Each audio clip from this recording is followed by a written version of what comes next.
আসসালামু আলাইকুম। চটপট যত রান্না চ্যানেলে সবাইকে স্বাগতম। তো আজকে আপনার মাঝে আরেকটা মজাদার রেসিপি নিয়ে আসলাম। রেসিপিটা হলো নাস্তা রেসিপি, মজাদার নাস্তা। তো আমার সাথে থাকুন। তো প্রথমে আমি একটা লাচ্চা চামের প্যাকেট নিয়ে নিলাম একটা বাটিতে, সাথে চিনি দিয়ে দিলাম আধা কাপ, সেই সাথে দুধ দিয়ে দিলাম, দুধের গুঁড়া। তো তিনটা একসাথে দিয়ে ভালোভাবে মিক্স করে নিতে হবে। ভালোভাবে মিক্স করে নিতেছি যাতে চিনি, লাচ্চা চামাই এগুলো একসাথে মিক্স হয়ে যায়। তো আমি একটা ডিম দিয়ে দিলাম, একটা ডিম নিয়ে ডিমটা ভেঙে দিতে হবে সেমাইয়ের উপর। তো ডিমটা ভালোভাবে নেড়ে চেড়ে দিতে হবে।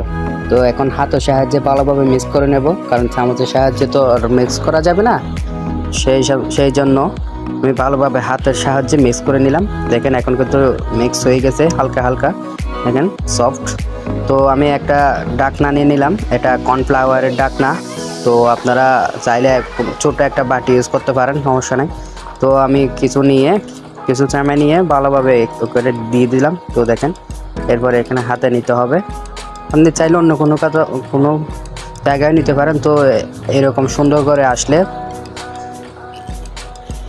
তো দেখেন আমার কিন্তু এরকম সুন্দর করে হচ্ছে। তো সবাই এরকম করার চেষ্টা করবেন।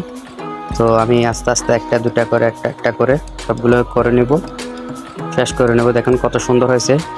সবাই চেষ্টা করবেন আস্তে আস্তে করার জন্য, যাতে সুন্দর হয়। দেখেন তো আমি প্রায় 5টা মতো বানালাম। আপনারা যার যতগুলো ইচ্ছে বানাতে পারেন, সমস্যা নেই। তো সেই অনুযায়ী দিবেন। তো একটা কড়াইয়াতে তেল নিয়ে ডুবন্ত তেল নিতে হবে। আমি কিছুটা কম দিয়ে দিলাম, কারণ আমার প্যান একটু বড়, তাই। আর সবগুলো একসাথে দিয়ে ভালোভাবে গরম করে নিতে হবে। দেখেন এই পিঠ ভালোভাবে হয়ে নিতে হবে।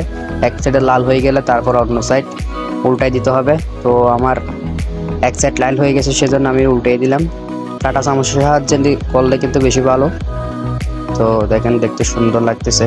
তো সুন্দর দেখতে যত সুন্দর, কিন্তু খাওয়ার সময় আরও অন্যরকম আরেকটা টেস্ট চলে আসে। তো আমার কিন্তু এখন শেষ, তেলে ভাজা শেষ। তো আমি নিয়ে নিব একটা করে সবগুলা।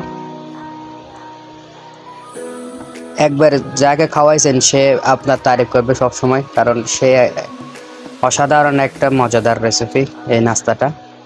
তো এখন কিন্তু ট্রেন্ডিংয়ে চলতেছে নাস্তা রেসিপিটা। তো সবাই করে খাওয়ার চেষ্টা করবেন। তো আমার কিন্তু বানানো শেষ। তো এখন একটা ভেঙে দেখবো ভিতরে কি অবস্থা। দেখেন মাশাআল্লাহ কত